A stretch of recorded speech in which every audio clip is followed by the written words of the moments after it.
Hello everyone, Norma Woodcock speaking to you from Perth in Western Australia. I'd like to speak into the most holy body and blood of Christ year C and the theme, You Matter. Luke 9:11-17 we have the story of the feeding of the 5,000. You know, there's a story I heard about an elderly Peruvian woman, unable to read or write. On being asked, what does the Mass mean to you? She replied, the Mass tells me that I matter.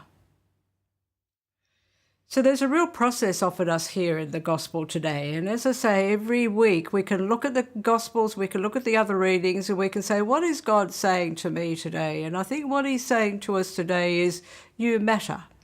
And there's a process. We know the story of the feeding of the 5,000, and Jesus said, you know, how can we feed all these people? And then the disciples said, well, we can't. And then somebody said, there's a boy here and he has fish and loaves. So I think it was 2 fish and 2 loaves and 5 fish and 2 loaves. I can't remember now.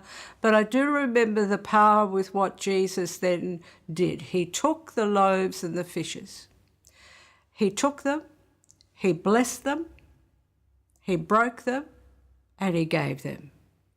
And that to me has been the most amazing journey of deepening my knowledge of those 4 very important words. And likewise for you. He took you. Another word is chosen. He chose you. Can you believe that he has chosen you?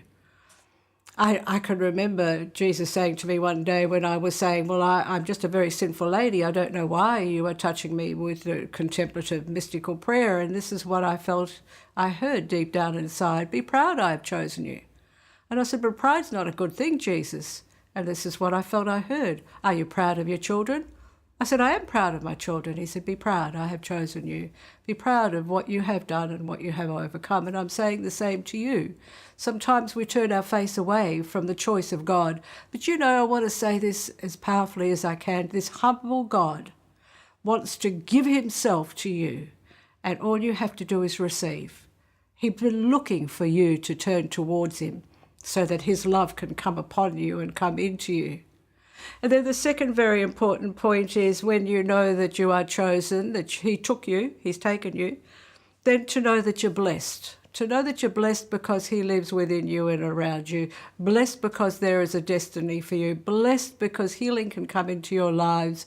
Blessed because there's a good plan in store for you. You are blessed, I am blessed. Broke. There's a very healthy brokenness that has to happen in all of us. There's a healthy brokenness. We have to look at some of our behaviours. The Gospels keep challenging us. Where do we need to be tweaked? You know, where do we need to be broken and in a healthy way so that we no longer want to do those things that are displeasing to God and to ourselves? And there's the brokenness that comes from our life story, is that we are all broken in some way, and that's what we offer to him. And then the fourth is he gave the fish and he gave the bread, and he gives us to the people in our lives, the people around us. So I think today is an important story, an important message, and I want to finish it by saying this. You matter. I didn't think I mattered to anyone, really. I discovered that I mattered, and my work on earth is to tell you that you matter too. Take on board this wonderful message of love from our beautiful God who says, you are mine. Thanks for listening. Look forward to meeting you again next week.